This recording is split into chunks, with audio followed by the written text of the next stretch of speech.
Hello and welcome. Today we'll be finding the refractive index of light using the Snell's law.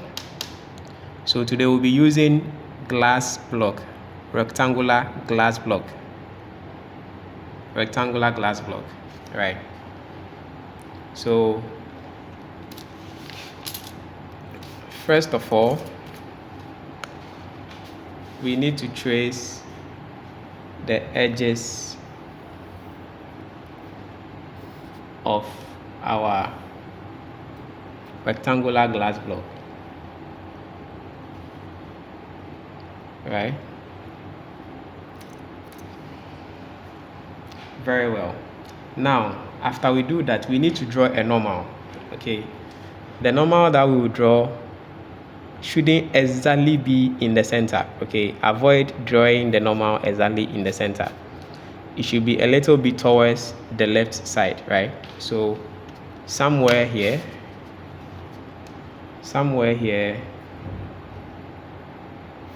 is okay. So we draw the normal to meet this line, right? Now we can call this point A. Let me use the pen.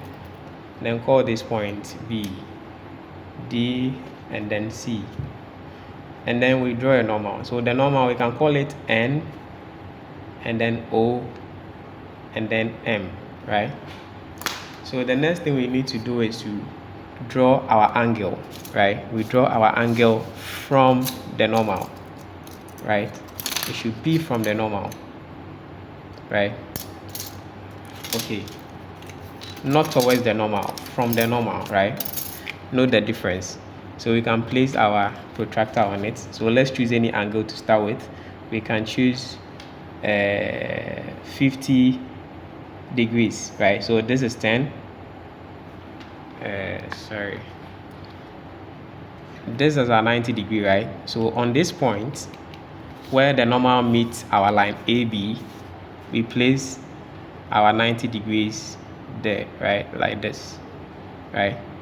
So with that, this is 10 degrees, 20 degrees, 30 degrees, 40 degrees, and 50 degrees. So this is our 50 degrees from the normal. If it's towards the normal, it will go this way, right? So if it's towards the normal, it will start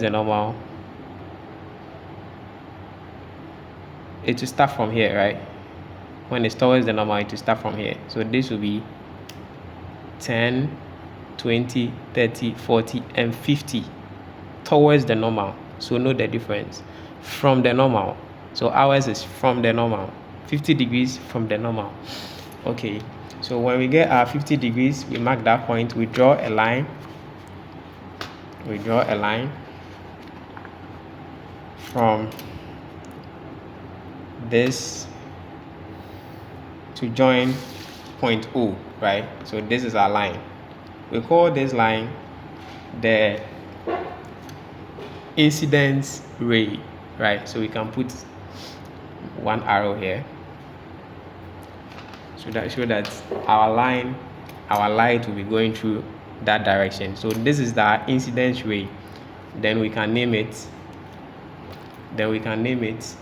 I. Okay. Now the next thing to do is to place the glass block back. We place the glass block back.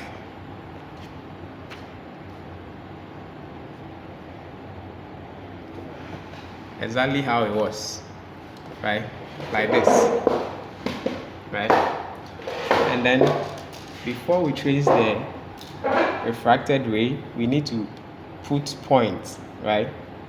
So we can place pin 1 here, and then place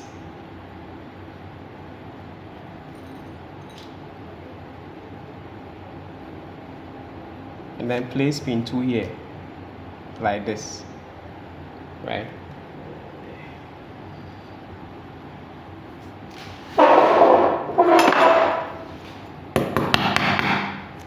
Right? So pin 1 and pin 2, like this, right? Then we can look then we can look through.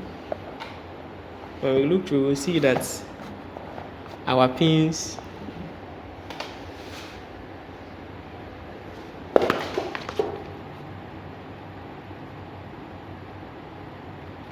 so when we look through, we can trace our pin 1 and pin 2, right? So that's our pin. So our pin 1 and pin 2 looks like a straight line. So we can see pin 1 and pin 2, right? So we want to get that straight line, right? Where we can trace. Where is my pin 3? Where we can trace and get our pin 3 and pin 4, right? So when we look through like this, you can see that at this position, we realize that our pin 1 and pin 2 can be seen. So we trace it that way.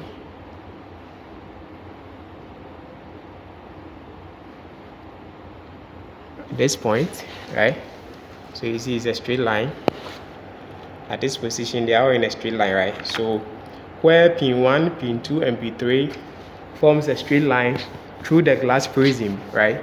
Not the top part, not through the air, the glass prism. We trace it like this.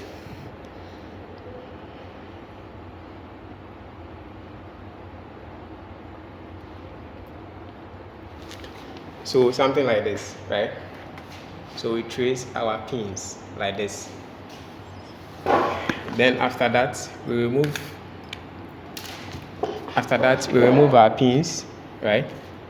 So this is our pin 1, pin 3, and this is our pin 4, right? So our pin 1 and pin 2. So we label this P1 and make this P2. We can make this P3 and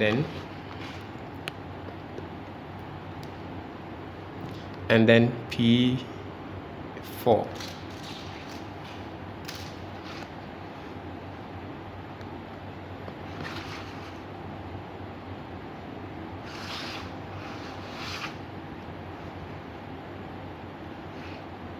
Okay, so the next thing is to draw the refracted ray, right? So we join this line, right?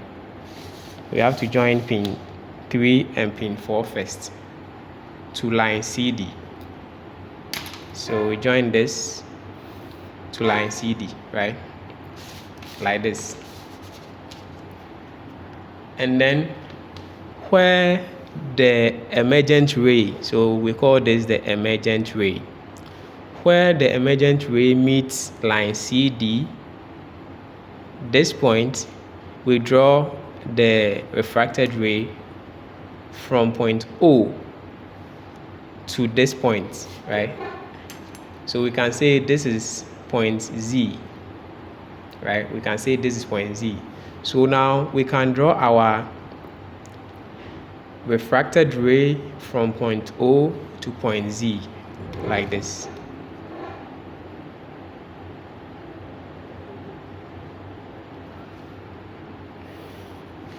Right, like this.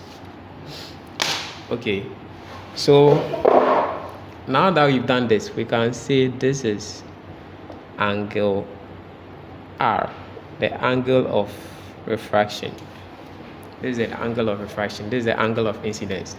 This is our refracted incidence ray. This is our refracted ray, and then this is our emergent ray. This is our emergent ray.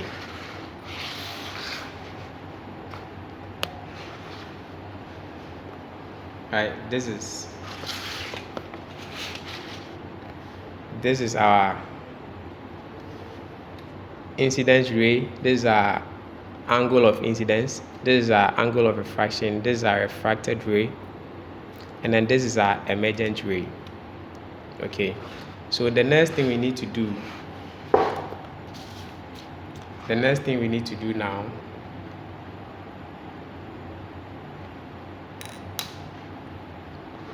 is to draw a suitable circle, right? A circle with our own radius, right? Our own radius. So we take our compass,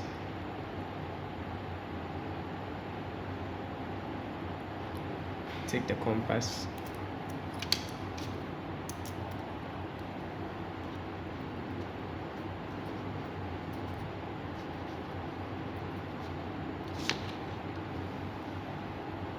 so we take our compass, then we place our compass at point O, right? At point O with a suitable radius, so any radius at all, right? And then it's not necessary to measure that radius, just open it to any suitable distance from point O, right? And draw a circle.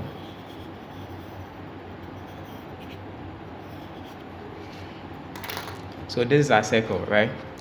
So the next thing we do here is to take our set square, right? Our 90 degrees and then our 60 degrees, right? Our 90 degrees and 60 degrees. So what we do is we want to draw a line. We want to draw a line, right? We want to draw a line and name it RP and then QS. Now, the point where our circle, the circumference, right, touches the refracted ray, right, to the normal. So we are drawing a line. We are drawing a line from where our circle touches our refracted ray. We are also drawing another one from where our, so these are incidence ray. So the point where our incidence ray touches the circle, this point, we can call this point R. And then the point where our refracted ray, these are refracted ray, our refracted ray touches the circle, we can call this point Q. Okay, so we can call this point Q and we call this point R. So we are drawing a 90 degrees line to the normal from this point. We are doing the same here. We are drawing a 90 degrees line from point Q to the normal, right? So this way. So you can even use a rule. We only did the 90 degrees, right? We need this one, so we can use a ruler, right? Now we can place our rule here, right? We place our ruler here. We place our ruler here, right? On line AB. We place our rule on line AC. AC. We place our rule here, right? Then we can be moving this up and down this way. We can be moving this up and down because we want that line to be perpendicular, right, to the normal. So this way, right? So from this point, you draw a line to touch the normal. We move this down, right? Then from this point Q, we draw a line to touch the normal. Now we can see that this point is 90 degrees to the normal, where this point is also 90 degrees to the normal. And then with doing that, we can measure the distance, right? We can measure the distance. We can make this point P and make this point where it touches the normal, right, point S. So RP and then SQ, right? So from there, we can draw our table and say that I, right, theta, right? So for 50 degrees,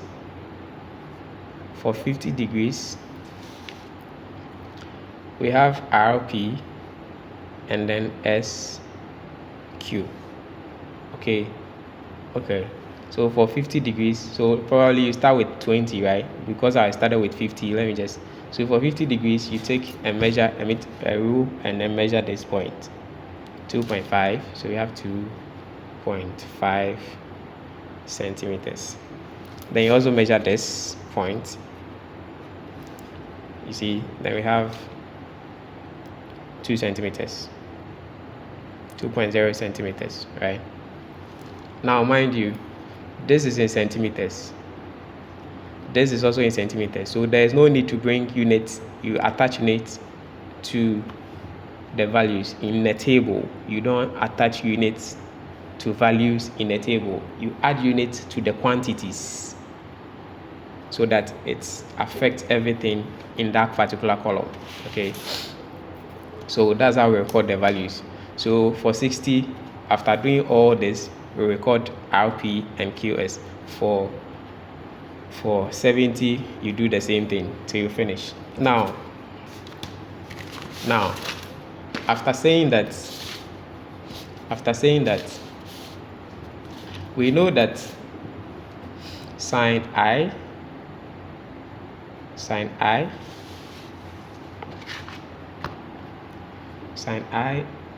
equals to RP over RO, right?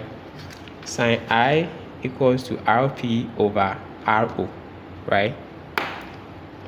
Which means that sine R also equals to QS over QO. Okay, so sine R, small r, the angle of refraction is also equal to QS, right? QS over QO, right? Okay. Therefore, we can say that sine I over sine R equals to RP over Q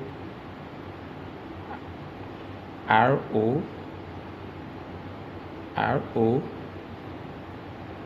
divided by QS over QO, which is also equal to the same as sine I over sine R equals to RP over RO times QO over QS. But we know that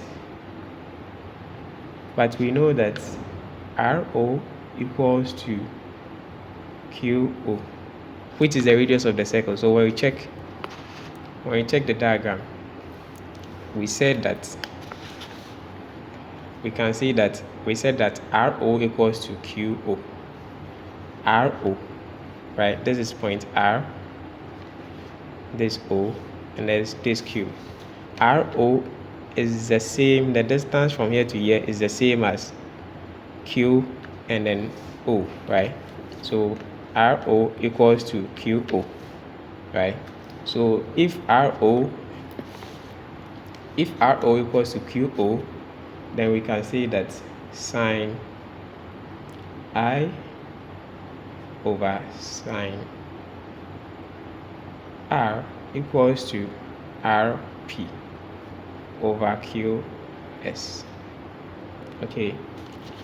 Now, from Snell's law, we know that N equals to sine I over sine R. Okay. And then this equals to this, and then sine I over sine R equals to RP over QS. So when we are plotting a graph of sine I, let me just draw it here. when we are plotting a graph of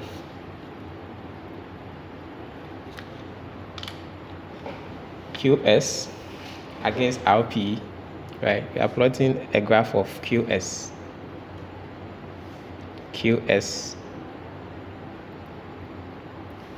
here, QS against RP, right? After plotting the graph, we realize that whatever we see here is supposed to be our n, where our n equals to our slope. So using this equation back, we can rewrite this equation. We can rewrite this equation because this is the same as sine I, and then this is the same as sine R, right? So we can rewrite this equation as n equals to RP over QS. Okay, now writing this to suit the equation of linear motion, y equals to a plus bx, we can say that our y component equals to this comes here, right? We are plotting QS against this, so let's try and then make n the subject, right? So we make n the subject from this equation. We have n QS RP, right? And then we can divide both sides. We can divide both sides by n. Okay, so we come and have QS equals to 1 over n RP, so that we can plot this against this. Okay, and then comparing this equation to this equation,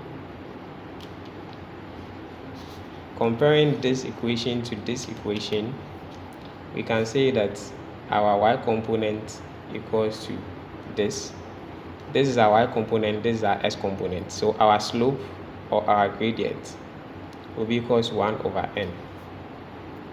Okay, so to find the refractive index of light using the glass block, we can say that our n equals to 1 over our slope. So this is how you find a refractive index of light using the glass block. Okay, so our refractive index will be 1 over our slope from the graph, from plotting QS against RP. That is sine. We can also see that this is the same as sine I, and then this is also the same as sine R. And then the slope of this, the slope of this, 1 over the slope, the reciprocal or the inverse of the slope. The inverse of the slope is supposed to be our refractive index. Okay, thank you.